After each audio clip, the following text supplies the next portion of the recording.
हेस law of constant heat summation 11th class के लिए जिनका एनुअल एग्ज़ाम होने जा रहा है उनके लिए बहुत इम्पॉर्टेंट टॉपिक है।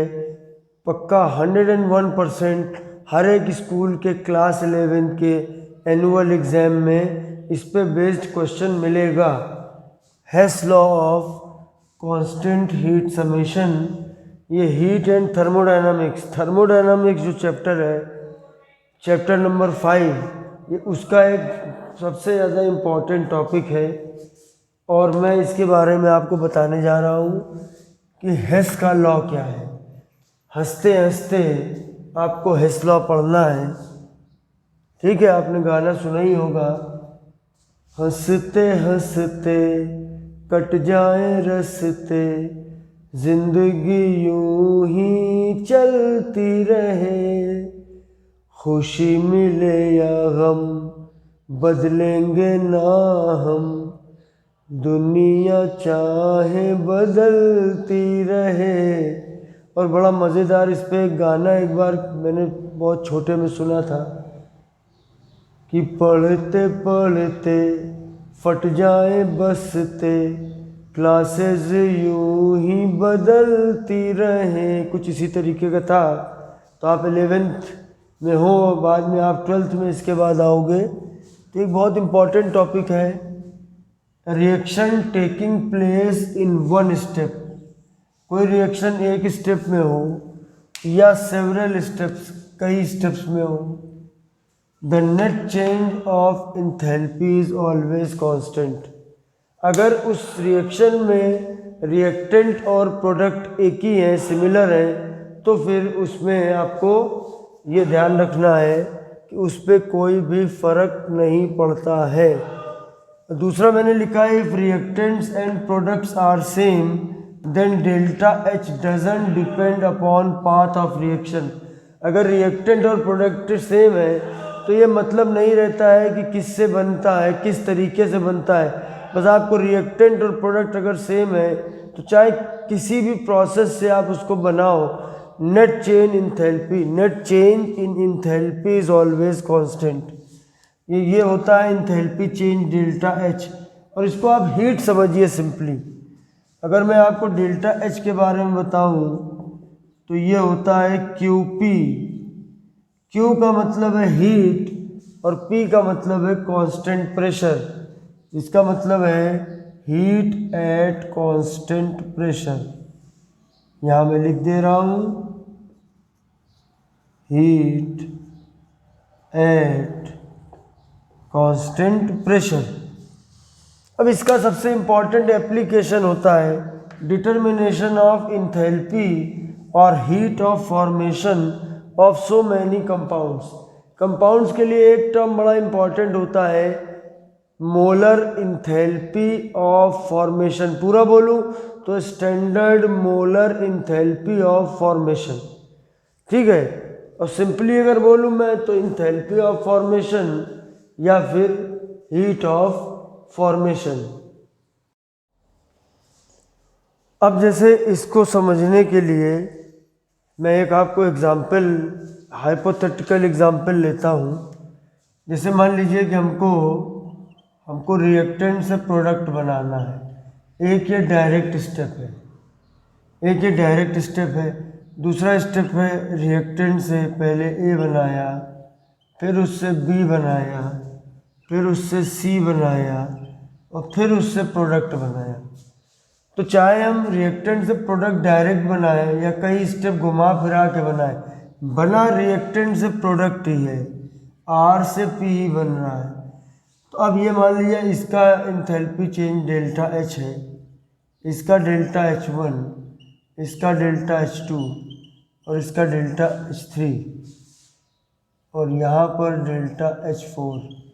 तो अगर हम हेस लॉ के हिसाब से लगाएं, according to Hess law, delta H equal to delta H 1 plus delta H 2 plus delta H 3 plus delta H 4, इन चारों के सम के इक्वल होगा। समझ गए बात को? तो ये होता है हमारा Hess law of constant heat summation. अब देखिए अगर हम ये टर्म को लें, molar standard enthalpy of formation, इसको हम लोग ऐसे लिखते हैं, ये देखिए इंथैल्पी ऑफ फॉर्मेशन बोलते ज़रूर हैं, लेकिन वो होता है change in enthalpy, delta H होता है, डेल्टा एच है चेंज इन इंथैल्पी। ये नॉट लगा दिया तो स्टैंडर्ड हो गया। स्टैंडर्ड में 25 डिग्री सेंटीग्रेड टेम्परेचर और 1 बार प्रेशर। देखिए इसमें 25 डिग्री सी टेम्परेचर और 1 बार प्रेशर, ये 2 कंडीशन होती हैं। और तीसरी चीज़ होती है प्योरेस्ट फॉर्म सब्सटेंस की, तो वो स्टैंडर्ड 0 का मतलब होता है। अब देखिए molar standard enthalpy of formation का मतलब होता है it is delta H. Delta H का मतलब change in enthalpy, delta H होता है चेंज इन इंथैल्पी। मैंने बताया अभी कि डेल्टा एच क्यू के बराबर हीट ही होती है ये, तो it is delta H if 1 mole of a substance का मतलब यहाँ कंपाउंड है, इज फॉर्म्ड फ्रॉम इट्स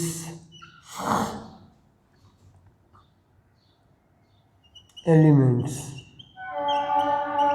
किसी सब्सटेंस को उसके एलिमेंट से बनाना और किसी सब्सटेंस के एक मोल को उसके सब्सटेंस से बनाना, उसके एलिमेंट से बनाना, उसको प्रोसेस को, उसमें जो भी इंथैल्पी चेंज होगी उसको हम बोलते हैं molar standard molar enthalpy of formation, या सिंपली कभी कभी इसको हीट ऑफ फॉर्मेशन में लिख देते हैं, तो उसको भी आपको समझ के चलना है। अब इस हीट को समझने के बाद एक और हीट है जिसको जानना ज़रूरी है, तब आप उसके एप्लीकेशन को और थर्मोडायनामिक्स के सबसे इम्पोर्टेंट क्वेश्चन को समझ पाओगे। देखो ये स्टैंडर्ड को पहले भी लिख सकते हैं, बाद में भी लिख सकते हैं। Standard molar enthalpy of combustion, इसको ऐसे लिखते हैं डेल्टा एच नॉट, और यहाँ लिख देते हैं कंबशन। कंबशन का मतलब आप जानते हो कि किसी सब्सटेंस को जलाना, बर्न करना with sufficient amount of air, oxygen की ज़्यादा अमाउंट रख के किसी सब्सटेंस को बर्न करना, जला देना, कंबशन होता है। ठीक है, तो ये होता है it is delta H, it is change in enthalpy if 1 mole of A substance undergoes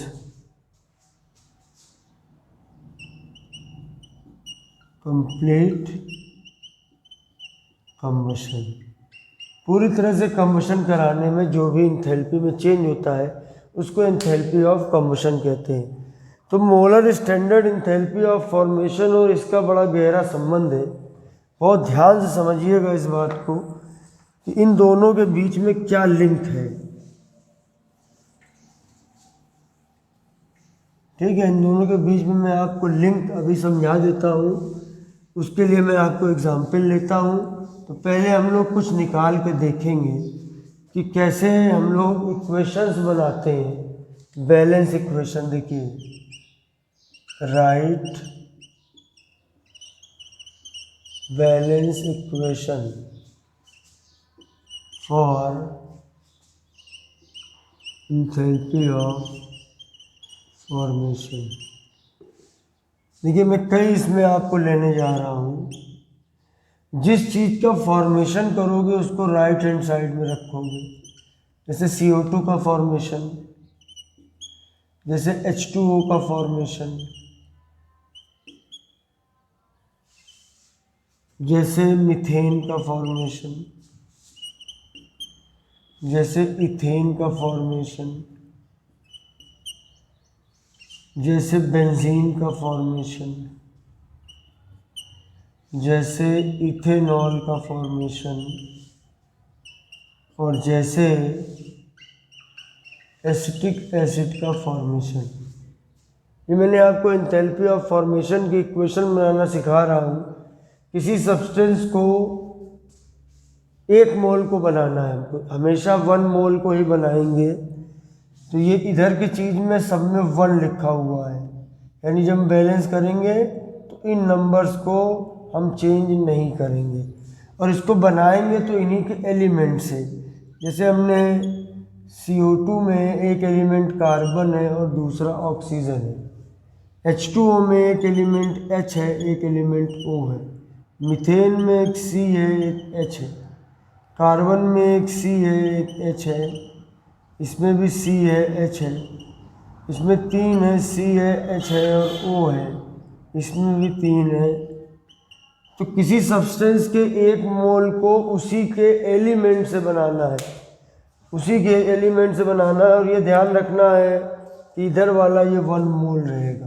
अब आप ये ध्यान रखना कि O जो है O2 की फॉर्म में होता है, H जो है H2 की फॉर्म में होता है, C है C की फॉर्म में होता है, S है S की फॉर्म में होता है। ठीक है, ये ध्यान रखिएगा।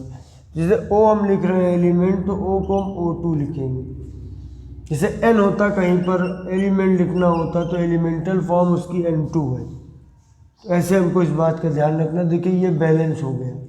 दूसरे में देखिए H2 है, H को H2 लिखते हैं, O को O2 लिखते हैं। इसको बैलेंस करेंगे, इसको 1। इसमें हम यूज़ कर सकते हैं, we can use fractional values to balance elements. हम लोग मतलब ध्यान रखना कि हम लोग फ्रैक्शनल वैल्यू भी यूज़ कर सकते हैं, जैसे 1/2, 3/2, 3/5। इस तरह के हम लोग कोई भी फ्रैक्शनल वैल्यू भी हम यूज़ कर सकते हैं। तो जैसे इसको हमें बैलेंस करना है, यहाँ पर हम कोई चेंज नहीं करेंगे। तो ये H2 है तो ये H2 बैलेंस हो गया। ऑक्सीजन O2 है, ये O है, यहाँ कुछ कर नहीं सकते हो, यहाँ 2 नहीं लगा सकते हो तो यहाँ हाफ लगा दो। इधर एक O है, इधर एक O के लिए क्या किया, हाफ लगा दिया। तो दोनों तरफ एक एक O हो गए। अब देखिए एक कार्बन एक कार्बन। अब इधर H को क्या लिखेंगे, H2 लिखेंगे। अगर बैलेंस करना है 4H2 है तो 2H2। मतलब जब तक आप ये इक्वेशन बनाना नहीं सीखोगे तब तक ये न्यूमेरिकल नहीं कर पाओगे। अब C plus H2, H2 O2 H2 H2 O2 मैं दिखाता हूँ। इसको बैलेंस करना है, 2C है तो यहाँ 2 कर दिया, और 6H2 है तो 3H2 कर दिया। इसको 6C कर दिया, 3H2 कर दिया। इसमें देखना ध्यान से, 2 कार्बन, H2 5 और 1 6, 3H2, O2 half O2 balance हो गया। इसको करना है 2 कार्बन 2, 3 4, 2H2, एक O2। तो देखिए ये सारी इक्वेशन मैंने बैलेंस करके आपको दिखा दी। तो आपको ऐसी इक्वेशंस बैलेंस करके बनानी पड़ेंगी। और ये बैलेंस इक्वेशन है किसके लिए, इंथैल्पी ऑफ फॉर्मेशन के लिए।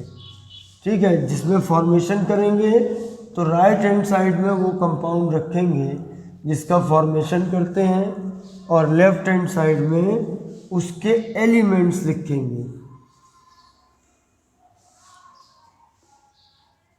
अब आप देखिएगा,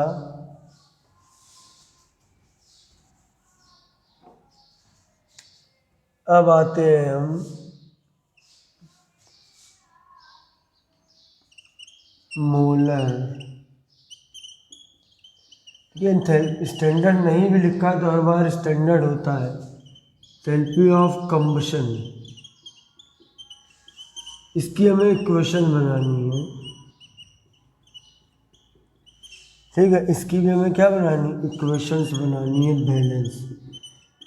तो जिसका हमें कम बनाना है, जैसे मान लिए कार्बन का कम्बशन, हाइड्रोजन का कम्बशन, मीथेन का कम्बशन, बेंजीन का कम्बशन, इथेनॉल का कम्बशन, एसिटिक एसिड का कम्बशन, जिसका भी कम्बशन कराना उसको जाहिर है लेफ्ट हैंड साइड में रखेंगे और वो चीज़ 1 मोल रहेगी। जिसका फॉर्मेशन वो 1 मोल, जिसका कम्बशन वो 1 मोल। बैलेंस करते समय ये ध्यान रखेंगे। तो C+O2 इक्वल टू CO2, क्योंकि कार्बन से कार्बन डाइऑक्साइड बनेगा, रिएक्शन बैलेंस हो गई। H2+O2 इक्वल टू H2O, यहाँ हाफ H2 किया। मीथेन प्लस O2, ध्यान से देखिए, मीथेन प्लस O2 CO से कंबाइन करेगा CO2 बनाएगा, HO से कंबाइन करेगा H2O बनाएगा। ठीक है, कम्बशन इसी को कहते हैं। बैलेंस करें, कार्बन बैलेंस हो गया, फिर हाइड्रोजन कर लेते हैं, यहाँ 2 कर दिया। ध्यान रखना इधर ये जो लिखे हैं इनको छू नहीं सकते हैं, क्योंकि इनकी इंथैल्पी ऑफ कम्बशन को बनाया जा रहा है। जिनका कम्बशन हो रहा है वो 1 मोल, जिनका फॉर्मेशन हो रहा है वो 1 मोल। ये आपको ख्याल रखना है इक्वेशन बैलेंस करते समय। अब इसे बेंजीन को बनाना है, तो कार्बन से बनेगा CO2, हाइड्रोजन से बनेगा H2O। बैलेंस करें, ये 6 हो गया, ये 3 हो गया। 6 2 जा 12, 12 और 3 15, 15 O2 प्लस O2। इसको करेंगे तो कार्बन से बनेगा CO2, हाइड्रोजन से बनेगा H2O। बैलेंस करिए, 2 कार्बन हो गया और हाइड्रोजन हो गया 3, 4 3 7, 1 इसमें चला गया, 3 O2 आ गया प्लस O2। इसमें भी 2 हैं कार्बन तो 2 CO2, 4 है हाइड्रोजन तो 2 H2O, 2 2 4 2 6, 2 यहाँ निकल गए तो 2 बन गए। देखिए ये सारे इक्वेशन बैलेंस हैं, और ये वाला जिनका कम्बशन कर रहे हैं वो हमारा 1 है। अब मैं आपको एक बहुत इंटरेस्टिंग चीज़ बताने जा रहा हूँ जो किसी बुक में नहीं बताते हैं कि कैसे सवाल बनाएं। हम ये क्वेश्चंस बनाएंगे, कैसे बनाएंगे, और ये अब बताने जा रहा हूँ मेन क्वेश्चन। तो टॉपिक का मेन हिस्सा यहाँ पर आया है, तो मैं एक क्वेश्चन आपको देता हूँ। क्वेश्चन है, calculate enthalpy of formation of benzene, क्योंकि न्यूमेरिकल बुक में भी दिया हुआ है और इम्पॉर्टेंट अक्सर पूछा जाता है, इसलिए आपके लिए ये इम्पॉर्टेंट है। तो enthalpy of formation of benzene ये आपको निकालना है, और आपको गिवन क्या है, given that enthalpy of combustion of carbon, hydrogen and benzene equal to XYZ kilojoule per mole respectively. इस तरह का क्वेश्चन होता है, आपको कोई एक वैल्यू निकालनी होती है इंथैल्पी ऑफ फॉर्मेशन की, और आपको कुछ वैल्यू दी होती है, जैसे ये आपको 3 के कम्बशन की वैल्यू दी हुई है। तो देखिए इसको हम कैसे सॉल्व करते हैं। पहला स्टेप है कि जितने भी रिलेटेड, फर्स्ट स्टेप क्या होता है, स्टेप 1 होता है right balanced equation for each enthalpy. जितनी भी इंथैल्पी हो उनके लिए आप एक बैलेंस इक्वेशन बना लीजिए। जैसे enthalpy of formation of benzene निकालना है, तो देखिए फॉर्मेशन बेंजीन का कराना है, तो इसको हमने रखा राइट हैंड साइड में। राइट हैंड साइड में रखा। अब देखिए इसको फॉर्मेशन के लिए बना रहे हैं हम, ठीक है, इसका ये हमको निकालना है, यही फॉर्मेशन है। तो एक कार्बन ले लिया, हाइड्रोजन ले लिया, एलिमेंट ले लिया, सी को सी लिखते हैं, एच को H2 लिखते हैं, बैलेंस कर दिया, 3 कर दी, 6 कर दिया, 3 कर दिया। ये जो हमारी इक्वेशन है, ये हमारी इक्वेशन, इसको हम कहते हैं रेफरेंस इक्वेशन। मतलब यही इक्वेशन हमें लानी है। अंत में लास्ट में कट पिट के हमारे पास जो बचना चाहिए वो यही बचना चाहिए कि 6C + 3H2 = C 6H6। ये हमको लानी है, ये वैल्यू हमको निकालनी है। तो हम बाकी इक्वेशन बनाएंगे, चलिए बनाते हैं। तो हमको क्या है, कम्बशन ऑफ कार्बन। देखिए कार्बन का कम्बशन कराएंगे तो भैया CO2 बनेगा, और इसका जो हमको कम्बशन की जो वैल्यू दी है वो x दी हुई है, तो हमने लिख लिया x, ठीक है। इसकी वैल्यू हमको दी हुई है, x दी हुई, तो जो दी गई वैल्यू वो हमने लिख ली। जैसे विद साइन होती है तो बेटर है कि ये वैल्यू चूँकि सारी नेगेटिव होती है तो मैं नेगेटिव में लिख दे रहा हूँ। तो ये वैल्यू हमने लिख दी -1। ये क्वेश्चन नंबर 1 हो गई। दूसरा हमने बनाया enthalpy of combustion of hydrogen. देखो भाई H2 का कम्बशन करा दिया, H2 को जला दिया तो बनेगा तो H2O, H2O2 नहीं बनेगा, ध्यान रखना वैलेंसी के हिसाब से बनता है। H2O2 नहीं बनता, हाइड्रोजन को वाटर ऑक्सीजन के साथ रिएक्ट कराते हैं तो H2O बनता है, जलाते हैं जब।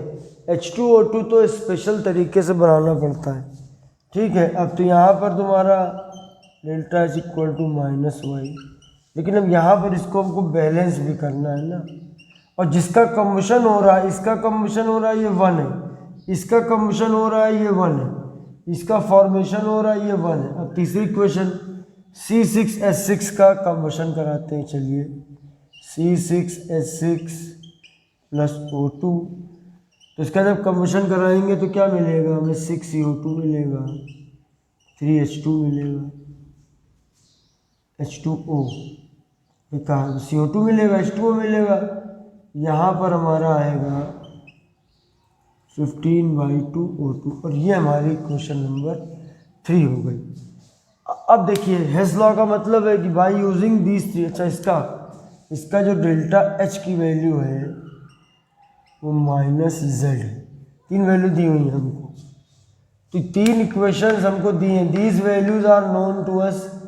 जब ये क्वेश्चन पूछा जाएगा तो इनकी जगह आपको कुछ न्यूमेरिकल वैल्यू लिखी होंगी, मैं उसको एल्जेब्रिकली आपको समझा रहा हूँ। अब आपको इन 3 इक्वेशन को यूज़ करते हुए ये इक्वेशन लानी है, तो यही हेस लॉ का खेल है। तो ध्यान से समझिएगा, एक क्वेश्चन करते ही आपका सारा कॉन्सेप्ट क्लियर हो जाएगा। ध्यान से देखिएगा ध्यान से कि अब हमको ये रेफरेंस इक्वेशन पे फोकस करना है। मैं ध्यान से देखा, हमने कहा 6 कार्बन हमको चाहिए, तो 6 कार्बन है तो कार्बन ढूंढा पहले कहाँ पे है, बोला यार कार्बन ये यहाँ पे है, यहाँ पे कार्बन है, लेकिन कार्बन ये तो 1 है, तो 1 को 6 कैसे बनाएंगे, बोला 6 कार्बन कर दो, बोला नहीं ऐसे नहीं कर सकते हैं, 6 को मल्टीप्लाई करेंगे तो पूरे में करेंगे, पूरे में मल्टीप्लाई करेंगे। 6O2 = 6CO2, और डेल्टा H की वैल्यू भी -x हो जाएगी। तो हमने क्या किया, हम कर रहे हैं 6 × इक्वेशन नंबर 1। तो चलिए कर दिया, 6C + 6O2 = 6CO2, and very important thing is that delta H की वैल्यू में भी मल्टीप्लाई होगा तो हो जाएगा -6x। अब इसको इक्वेशन नंबर हमने 4 कर लिया। अब हमें फ़ायदा ये हुआ कि हमें 6C मिल गया। अब हमें दूसरी चीज़ क्या चाहिए, 3H2। 3H2 कहाँ मिलेगा, जहाँ H2 है, H2 यहाँ पर है। इस पूरी इक्वेशन को 3 से मल्टीप्लाई करो ध्यान से। तो हमने क्या किया, 3 × इक्वेशन नंबर 2 कर दिया। तो 3 मल्टीप्लाई किया तो हो गया 3H2 प्लस फिर अंदर जाइए, 3 मल्टीप्लाई होगा 3/2O2, 3 जा रहा है पूरे में, पूरी इक्वेशन में मल्टीप्लाई होगा और डेल्टा H इक्वल टू क्या हो जाएगा -3y। वहाँ जो भी वैल्यू आपको दी होगी न्यूमेरिकल वैल्यू 268 किलो कैलोरी, तो 6 × 268 वो आपको मैं एल्जेब्रिकली लिख रहा हूँ, बस इतना है। अब C6H6, अब थर्ड इक्वेशन। अब हमको देखिए दो चीज़ें मिल चुकी हैं, हम अपने रेफरेंस में फोकस करें और हमें ऑक्सीजन की चिंता नहीं करनी है। Oxygen will be automatically balanced. Oxygen देखो कई जगह पर है, हर जगह पे है, कहाँ तक पकड़ोगे ऑक्सीजन को? ऑक्सीजन को पकड़ने की हमको ज़रूरत नहीं है। ऑक्सीजन का क्या होगा उसकी चिंता मत करो, ध्यान रखो कि ये मिल गया, ये मिल गया, तुमको लेफ्ट हैंड साइड मिल गई दोनों। अब हम क्या करें? अब हम करेंगे ये कि इन दोनों इक्वेशन को हम ऐड कर देंगे, ठीक है, ऐड। चलिए दोनों को जोड़ते हैं, लेफ्ट हैंड साइड में लेफ्ट हैंड साइड, तो क्या आएगा 6C + 3H2। ये देखिए हमको हमारी रेफरेंस इक्वेशन का लेफ्ट हैंड साइड मिल गया, प्लस 6O2 + 3/2O2, तो ये 15/2O2 हो गया, इक्वल टू 6CO2 + 3H2O। और अब डेल्टा H क्या आएगा? जोड़ दो भाई, दोनों को ऐड कर दो, -6x -3y, and this is equation number 6। हमारे पास तीनों इक्वेशन आ गई, 3 इक्वेशन हमने, ये हमको इक्वेशन में क्या मिल गया? देखो हमको 6C + 3H2 मिल गया, लेकिन हमको ये सब अनवांटेड चीज़ें हैं। दूसरी बात, हमको अभी एक चीज़ और चाहिए, वो है C6H6। तो इक्वेशन नंबर 3 में है C6H6, लेकिन वो लेफ्ट हैंड साइड में है, हमको उसको राइट हैंड साइड में चेंज करना है। इसको पलट दो पूरी इक्वेशन को, फिर हमको ये रेफरेंस इक्वेशन मिलेगा। तो हम यहाँ पे क्या ले रहे हैं? Reverse of equation 3। इक्वेशन 3 का रिवर्स, बिल्कुल रिएक्शन को फ्लिप कर दो, पलट दो पूरा। 6CO2 + 3H2O equal to C6H6 + 15/O2। अब इसको पलट तो दिया, but what's about the value of delta H? Delta H को क्या करेंगे? तो बोला डेल्टा H में आप सिर्फ जब इक्वेशन को फ्लिप करेंगे तो डेल्टा H का साइन चेंज कर देंगे। ये आपका -z है और ये आपका ये +z हो गया, बस इतना फर्क हुआ। ये इक्वेशन नंबर 7 हो गई। अब हमको देखिए ये रेफरेंस इक्वेशन मिलने जा रही है। अगर हम इन दोनों इक्वेशन को ऐड कर दें तो क्या हमारा सारा काम हो चुका है। इन नीचे का मैं पूरा साफ कर दे रहा हूँ। अब आप अगर इन दोनों इक्वेशन को ऐड कर दें, क्योंकि हमको चाहिए क्या क्या था वो मैं आपके सामने दिखा रहा हूँ। आपको ये चीज़ चाहिए, सिर्फ लेफ्ट हैंड साइड में ये चाहिए, राइट हैंड साइड में ये चाहिए, दोनों को ऐड कर दीजिए। C6H6 उधर चला गया, दोनों को ऐड करेंगे तो लेफ्ट हैंड साइड में लेफ्ट हैंड साइड जुड़ के एक लेफ्ट हैंड साइड बन जाएगा, राइट हैंड साइड में राइट हैंड साइड जुड़ के राइट हैंड साइड बन जाएगा। लेकिन जो दोनों साइड के इक्वल टर्म है वो कैंसिल हो जाएंगे। चलो कैंसिल कर लेते हैं। देखिए 3H2 से 3H2 कट गया, 6CO2 से 6CO2 कैंसिल हो गया, 15/2O2 से 15/2O2 कैंसिल हो गया। अब बची चीज़ को जोड़ देते हैं, 6C + 3H2 equal to C6H6। और यहाँ पर हमारा आंसर है, इसमें भी तो ये ऐड होगा, -6x -3y + z, and this is the answer. यही होगा standard molar enthalpy of formation of benzene. ठीक है, तो ये तरीका है इसको करने का। दोस्तों उम्मीद है कि आपको ये वीडियो पसंद आया होगा, तो पढ़िए, एंजॉय करिए। फिर मिलेंगे बहुत जल्द एक नए वीडियो के साथ। तब तक के लिए जय हिंद।